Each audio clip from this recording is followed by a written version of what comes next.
내 주변에 있는 사람들과 함께 창의적인 아이디어를 만들어내는 발상법 몇 가지를 이 시간에 알아보도록 하겠습니다. 혼자 스스로 하는 개인 아이디어 발상법이 아니고요. 다수의 사람들과 같이 하는 집단 아이디어 발상법이 되겠습니다. 나보다 우리가 똑똑하다는 집단 지성을 근간으로 해서 출발하고요. 그리고 남들과 어울려서 하나의 문제를 이제 공유하게 되는데 그게 사실은 이제 생각만큼 쉽지는 않습니다. 여럿이 하기 때문에 뭔가 이렇게 규칙이나 규정이 있지 않으면 사실은 더 혼란스럽기 마련이죠. 그래서 이제부터 나오는 집단 아이디어 발상법 안에는 항상 뭔가 규칙이 이렇게 몇 가지가 있습니다. 그 규칙과 규정을 잘 이해해서 진행을 하게 되면 집단 아이디어 발상법을 통해서 많은 사람들이 이렇게 아이디어를 모아서 더 좋은 결과물을 낼 수 있는 그런 경우가 많이 있습니다. 자, 먼저 첫 번째 아이디어 발상법은 브레인스토밍입니다. 브레인이라는 게 뇌고 스토밍이라는 게 이제 폭풍 치는 거죠. 보통 두뇌 폭풍 훈련 이렇게 이야기하는데 미국의 광고회사 BBDO라는 광고회사의 창립자였죠. 알렉스 오스번이라는 사람이 1941년에 제안했던 아이디어 발상법이 브레인스토밍입니다. 그 사람들이 어떤 아이디어를 내는 경우에 대개는 그 아이디어에 대해 사람들이 자기의 관점에서 비판도 하고 비난도 할 수 있죠. 그래서 그걸 좀 이제 아이디어 평가라고 하는데 그 아이디어 평가가 막 나오기 시작하면 아이디어가 무르익기도 전에 사라져 버리는 경우가 많이 있어요. 그래서 이 아이디어 평가하고 아이디어 창출을 이렇게 분리시켰던 발상법이 이 브레인스토밍이고요. 그리고 이 팀원들끼리 그 모여있는 사람들끼리 얼굴과 얼굴을 맞대면서 집단 대면하면서 대개는 우호적이고 자연스럽고 자유스러운 분위기에서 이제 진행하는 그런 방법으로 알려져 있습니다. 많은 양의 아이디어를 낼수록 그 안에 더 좋은 아이디어가 나올 가능성이 크다라는 이제 그런 확률에 기반으로 한 이제 창의적 발상법 중에 하나이고요. 중요한 점은 이 브레인스토밍을 하다 보면 자칫 규정과 규칙을 잊어버리면 토론이 돼버립니다. 토론과 회의가 됩니다. 굉장히 힘든 회의, 굉장히 힘든 토론이 되는 거죠. 그래서 브레인스토밍하고 회의나 토론하고가 어떻게 다른가를 보통 네 가지의 규정, 네 가지 원칙에 의해서 구분을 하는데 이 네 가지의 원칙을 잠깐 말씀을 드리겠습니다. 첫 번째는 비판 금지의 원칙입니다. 다른 사람이 제안한 아이디어를 절대로 비판하지 않습니다. 그리고 말로뿐만이 아니라 표정, 그 사람이 말한 거를 무시하는 듯한 표정, 시선 이런 게 있을 수 있죠. 그런 거를 절대 표현하지 않는 게 첫 번째 원칙입니다. 만약에 이 비판 금지 원칙을 어기게 되면 다른 사람이 아이디어를 내는 즉시 그거에 대해서 토를 달게 되고요. 그래서 결국 회의나 토론처럼 바뀌어버리기 때문에 이걸 금지하고 있습니다. 자, 두 번째는 자유분방의 원칙입니다. 누구든지 아이디어를 자유롭게 내놓습니다. 그리고 그 아이디어가 남이 볼 때 정말 한심한 아이디어 같더라도 이런 브레인스토밍에서 가장 최고의 적은 한심한 아이디어를 내는 게 아니라 아무 아이디어도 내지 않는 침묵이 가장 최고의 적입니다. 침묵하지 않도록 자기가 낸 아이디어를 이렇게 내는 아무리 작은 거라도 내고요. 그리고 상대편이 낸 아이디어가 비현실적이고 우스꽝스러워도 이걸 존중하는 분위기가 상당히 필요합니다. 그다음에 세 번째 원칙은 수량 추구의 원칙입니다. 보통 양우선의 원칙이라고 그러는데 가급적 아이디어를 많이 냅니다. 아이디어를 많이 내면 많이 낼수록 이제 네 번째 원칙하고 연결되는 건데요. 다른 사람이 내가 낸 아이디어를 가지고 나는 정말 하찮은 걸 냈지만 다른 사람이 그걸 가지고 근사한 아이디어로 발전을 시킬 수 있거든요. 그래서 양을 가급적 많이 내도록 하고 어떤 사람은 최소한 100개는 내야 된다. 뭐 이렇게 기준을 정하는 경우도 많이 있습니다. 네, 마지막 네 번째 결합 개선의 원칙입니다. 다른 사람이 낸 아이디어와 내 생각을 결합하는 거죠. 결합하고 변형시켜서 새로운 아이디어를 끌어낸다는 게 바로 이 네 번째 원칙이고요. 이 상호 자극을 통해서 이전에는 하찮은 거였는데 전혀 새로운 아이디어로 변형될 수 있다는 가능성을 가지고 만든 원칙입니다. 그래서 내가 낸 아이디어와 내가 낸 생각을 같은 팀에 있는 저 사람이 그걸 인용해서 다른 걸 냈다고 해서 기분 나빠할 필요가 없는 거죠. 원래 그렇게 지켜야 되는 게 이 원칙입니다. 이 브레인스토밍을 진행하는 절차를 보면 간단히 이제 몇 가지가 있습니다. 사전 준비가 있고요. 실제 이제 진행하는 과정이 있는데 사전 준비하는 과정 가운데서 팀을 잘 구성해야 됩니다. 너무나 많은 사람도 안 되고 너무 적어도 되지 않죠. 보통은 5명에서 11명 정도 구성하는데 팀원의 숫자가 홀수냐 짝수냐도 상당히 이 브레인스토밍에 영향을 주는 걸로 알려져 있습니다. 보통은 홀수명이 참여할 수 있도록 권장을 많이 합니다. 5, 7, 9, 11. 일반적으로 이제 브레인스토밍뿐만이 아니라 회의에서도 마찬가지죠. 활성화된 토론이나 이런 걸 유도하려면 주로 짝수보다는 홀수로 많이 팀을 구성하라고 알려져 있습니다. 그리고 이 사람들이 전공이나 경험들이 아주 이질적일수록 좋습니다. 나이도 서로 차이가 많이 날수록 좋고요. 성별도 서로 구분이 돼서 남자, 여자가 골고루 섞여 있는 게 가장 좋은 형태가 되는 거죠. 두 번째 사전 준비는 브레인스토밍 할 주제, 문제를 미리 배포하는 겁니다. 그 자리에 브레인스토밍 시작하면서부터 생각하게 하지 말고요. 미리 본인이 몇 가지 이렇게 준비해 오도록 하는 거죠. 물론 브레인스토밍을 진행하다 보면 준비해 오는 것 이상의 생각들이 많이 떠오르긴 하지만 사전에 문제를 주는 것은 상당히 중요하죠. 또 하나의 사전 준비는 뭐냐면 이 브레인스토밍을 할 수 있는 회의 장소입니다. 사람들이 서로 마주 볼 수 있도록 대개는 이제 둥근 원탁 형태가 가장 좋고요. 그 다음에 사람들이 말한 이야기들을 이렇게 기록할 수 있는 화이트보드나 차트를 미리 준비하는 게 좋습니다. 그리고 이 모든 것들을 이끌어갈 수 있는 진행자는 진행을 해야 되기 때문에 다른 신경을 쓰지 못하죠. 사람들이 낸 아이디어를 이렇게 화이트보드에도 기록할 수 있는 기록자, 이렇게 두 사람을 미리 정해 놓을 필요가 있습니다. 자, 이렇게 준비를 한 다음에 브레인스토밍이 시작이 될 때 진행자가 반드시 해야 되는 게 뭐냐면 브레인스토밍하고 아까 말씀드렸던 회의나 토론하고는 다르다라는 것을 주지시켜야 됩니다. 그래서 4가지 원칙에 대해서 진행자가 브레인스토밍 할 때는 이 4가지 원칙을 꼭 지켜주십시오라고 구성원들이 이미 알고 있어도 다시 한번 확인하는 게 필요합니다. 그리고 나서 브레인스토밍을 진행하는 거죠. 몇 분 정도 하는 게 가장 좋을까? 통상적으로 사람들이 이렇게 힘들어하지 않고 진행할 수 있는 회의나 토론이나 브레인스토밍의 시간은 30분에서 60분 정도로 알려져 있습니다. 그 시간 안에서 하는 거고요. 그 시간 전에도 만약에 뭔가 이렇게 의견이 잘 나오지 않아서 좀 막히는 것 같다 그러면 잠깐 브레이크 타임을 가져서 쉬고 다시 재개를 해도 상관이 없습니다. 자, 이렇게 돌아가면서 의견 제시를 하는데 사실 이렇게 상급자와 하급자가 같이 있으면 상급자가 무슨 말을 하면 하급자가 그 다음에 말을 받아서 하기가 쉽지 않죠. 그래서 이제 이 사회자가 주로 이렇게 하급자나 아랫사람 먼저부터 이렇게 발표하도록 유도하는 게 상당히 중요할 것 같습니다. 자, 때에 따라서는 이제 정보 검색할 수 있는 시간을 잠깐 줘서 사람들이 필요한 걸 검색할 수 있도록 하는 것도 대단히 중요할 것 같고요. 이제 마지막으로 이 브레인스토밍이 다 끝나면 평가를 해야 됩니다. 우리가 제안됐던 그 아이디어 쭉 화이트보드에 나열했던 걸 놓고 자, 어떤 게 창의적이고 어떤 게 실현 가능한가, 어떤 게 아이디어는 좋지만 현실적으로는 불가능한가, 뭐 이런 것들을 다 평가를 해서 1시간 정도의 브레인스토밍의 결과를 하나의 페이지로 정리를 해야 됩니다. 이 브레인스토밍은 여러 사람의 아이디어를 통해서 더 많은 아이디어를 이렇게 확산시킬 수 있다는 장점은 있는데요. 반면에 개인적으로 몰입에 몰입을 거듭해서 어떤 아이디어를 얻는 것에 비해서 잠깐 1시간 하는 거가 반드시 좋은 양과 질의 아이디어를 낸다고 보장은 하지 못합니다. 그래서 어떤 때는 내용이 빈약할 수도 있지만 경우에 따라서는 그렇지 않을 수도 있기 때문에 이 브레인스토밍을 진행을 합니다. 이 브레인스토밍하고 좀 비슷하지만 이름도 비슷해요. 브레인 라이팅이라는 게 있습니다. 그 일본 창조학회 회장이었던 다카하시 마코토가 제시했던 겁니다. 브레인 라이팅. 브레인은 뇌고요. 라이팅은 쓰는 거죠. 어떻게 쓰는 거냐면 브레인스토밍의 단점이 뭐냐면 돌아가면서 이제 이야기를 하는데 아무래도 좀 내성적이고 표현하기 좀 부끄러워하거나 아까처럼 직장 상사가 앞에 있어서 말하기 좀 싫어하거나 그런 경우는 오히려 글로 쓰는 게 좋겠죠.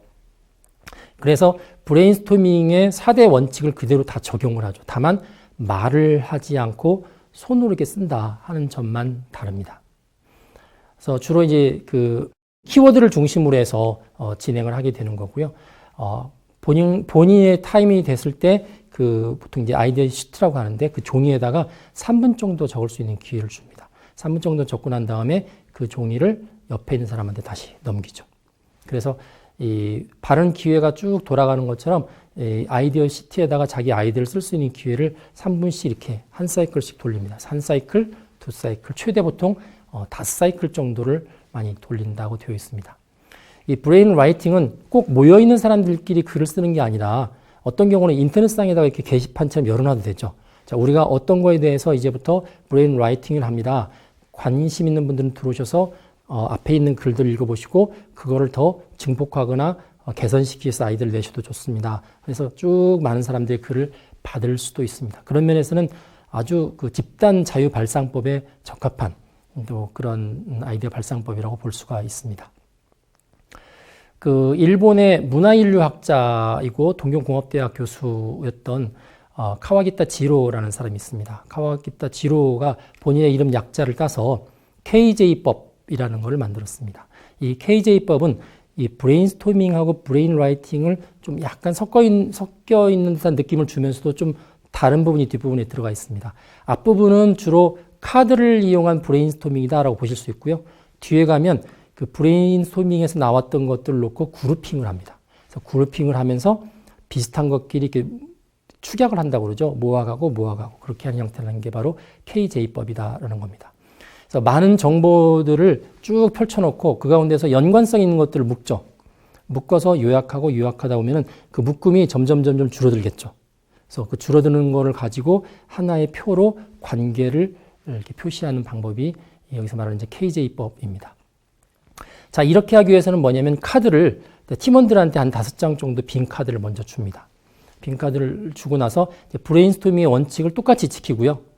팀원들이 그 카드에다가 자기의 아이디어를 이렇게 한 20자 이내씩 이렇게 적습니다. 그래서 말을 하고 적고. 그래서 한 5번 정도 돌죠. 5장을 줬기 때문에. 그러면 그 카드를 전체를 다 가져와서 섞습니다. 다 섞고 펼쳐놓죠. 그러면 뭐 특정한 사람 거가 서로 뭉쳐있지 않겠죠. 다 섞여 있습니다. 펼쳐진 카드 가운데서 이제부터 뭘 하냐면 이게 KJ법하고 브레인스토밍하고 다른 점인데 그룹핑을 합니다. 전체 10명이서 5장 카드를 가졌으면 50장이겠죠. 50장에 대해서 그룹핑을 합니다. 비슷한 것들을 그룹핑해서 비슷한 게 묶여 있으면 얘들을 왜 묶었는지 이유가 있겠죠. 그 이유를 새로운 카드를 가지고 씁니다. 그럼 이제 새로운 카드가 타이틀 카드, 표제 카드가 되고 그 밑에 이제 다른 카드가 이렇게 묶여 있겠죠. 그런 식으로 해서 축약해서 이게 덩어리들을 이렇게 좁혀가기 시작합니다. 그래서 표제 카드로 묶인 것도 또 다른 거하고 이렇게 검토를 하다 보면 이것보다 더 다른 개념으로 또 묶일 수가 있습니다. 뭐 일종의 이제 추상화 과정, 뭐 균합적 접근 뭐 그렇게 이야기를 하는데요. 그래서 그룹핑을 하면서 비슷한 표제끼리 또 가까이 놓고 묶고 하는 작업을 하고요. 대개는 한 10개 정도의 표제 카드가 남을 때까지 진행을 합니다. 그리고 표제 카드와 표제 카드 사이의 관계를 이렇게 그림으로 생각을 묘사할 때 썼던 기본 패턴이나 프레임워크를 이용해서 뭐 화살표나 점선이나 직선으로 이렇게 표현을 합니다. 그렇게 되면 이 KJ법은 상당히 많은 방대한 아이디어들 데이터를 하나의 그림으로 축약한 형태로 표현이 될 수가 있습니다. 그래서 이런 그 KJ법이 주로 이게 박물관이라든지 이런 데서 보면은 서로 관련성 없는 많은 데이터를 긁어 모아놓고 걔들끼리 어떤 관계성을 묶을 때 많이 쓰는 방법인데 이게 일반화돼서 일반 사람들이 창의적 발상을 집단으로 할 때도 역시 많이 사용하는 방법입니다. 자, 마지막으로 6색깔 발상법, 6색깔 모자법이라는 게 있는데 제가 잠깐 자료를 가지고 와서 진행을 하도록 하겠습니다. 이 6색깔 모자 발상법 또는 6색깔 발상법이라는 거는 1985년도 캠브리지 대학의 에드워드 드 보노 박사가 개발한 아이디어 발상법입니다. 아주 효율적인 아이디어 도출을 위한 회의 인도 방법 중에 하나로 개발을 했고요. 보통은 이제 6색깔의 모자를 가져오게 돼 있는데 이제 보통 모자를 쓰는 걸 좀 불편한 사람도 있고 또 구하기 쉽지 않아서 저는 이제 수업 시간에 6색깔의 이런 색상지를 이용합니다. 그래서 여기 보시는 것처럼 전부 6색깔의 카드가 있죠. 모자로 생각하시면 이게 이제 흰색 카드가 흰색 모자, 그 다음에 녹색 모자, 노란색, 검은색, 빨간색, 파란색 뭐 그렇게 보시면 될 것 같습니다. 이 모자를 썼을 때 어떤 의미가 있을까? 보통 사람들이 색깔과 연관되어서 가지고 있는 기본적인 생각이 있습니다. 그걸 드 보노는 연결을 시켰습니다. 예를 들어서 이제 이 모자는 사회자가 쓰는 거거든요. 사회자가 그 모자를 쓰면 그 팀원들, 참가하는 사람들이 그 모자가 주는 의미에 맞게끔 발언을 하도록 되어 있는 건데요. 만약에 하얀색 모자를 쓴다. 사회자가 하얀색 카드를 이렇게 제시를 했어요. 그러면 보통 우리가 생각하는 것처럼 하얀색은 백지죠.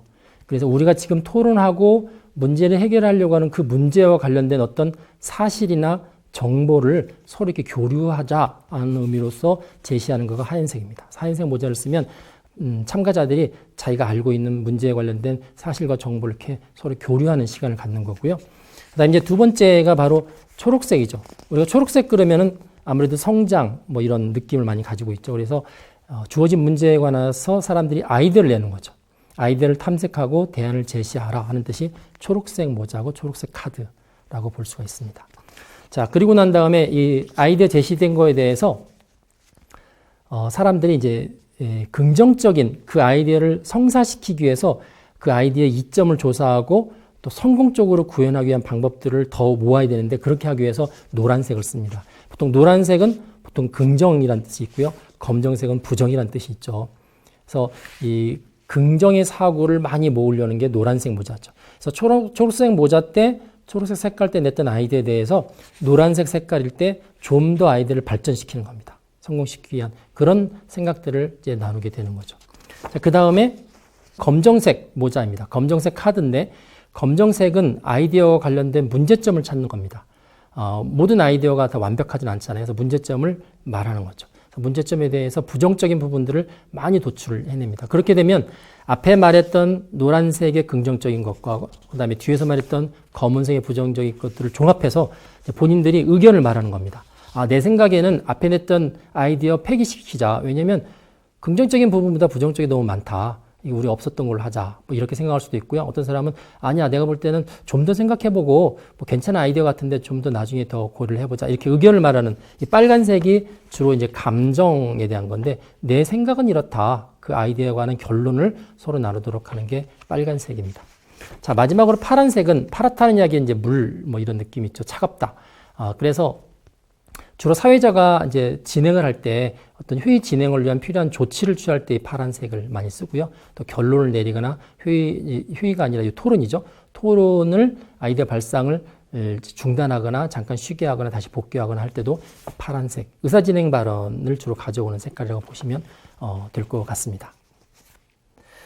각 색깔별로 이제 의미들을 아마 파악을 하셨을 텐데 이제 주로 그 색상별로 색깔 모자별로 나오는 대화를 한번 몇 가지 사례를 한번 들어보도록 하겠습니다. 자, 흰색 모자일 때는 이제 주로 객관적인 데이터나 정보들을 나눈다고 그랬죠. 그래서 주로 이 흰색 카드나 흰색 모자를 썼을 때는 이제 지금 우리가 이 문제에 대해서 가지고 있는 정보가 뭐가 있나요? 우리한테 부족한 정보가 뭐가 있을까요?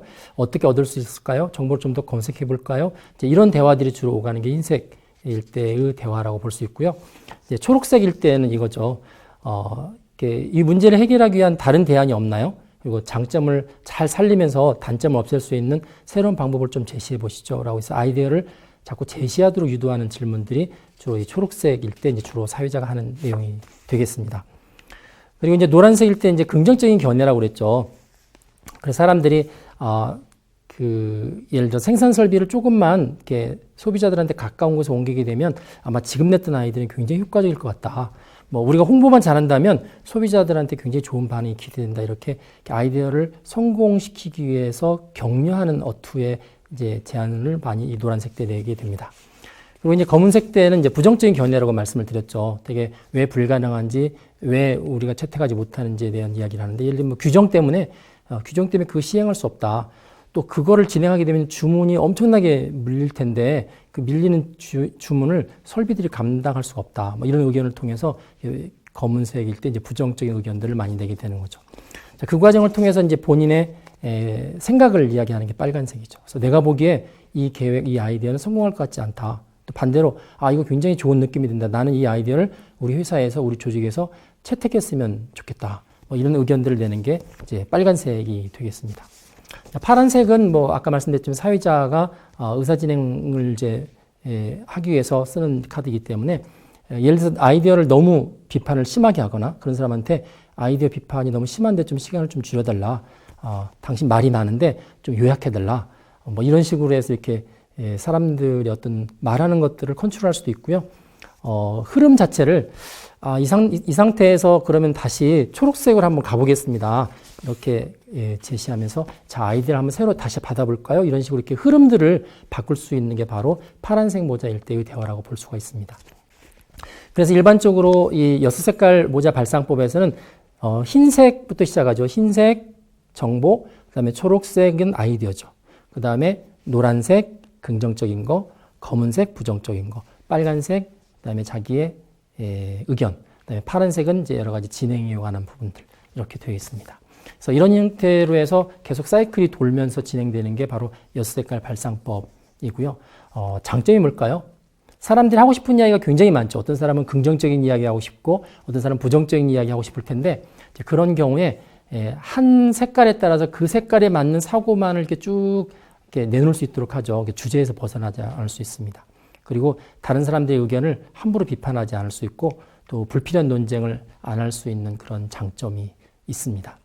그리고 이제 사고의 과정을 바꿔야겠다 그러면 이제 사회자가 카드를 바꾸면서 부드럽게 할 수가 있는 거죠. 네, 창의적인 사람은 혼자만 고민하지 않습니다. 다른 사람, 남의 지혜와 경험을 기꺼이 받아들이는 습관이 있죠. 그래서 이런 습관을 실제로 구현하기 위해서 구체적으로 사용하는 방법이 브레인스토밍이라든지 브레인 라이팅, KJ법, 그리고 마지막에는 6색깔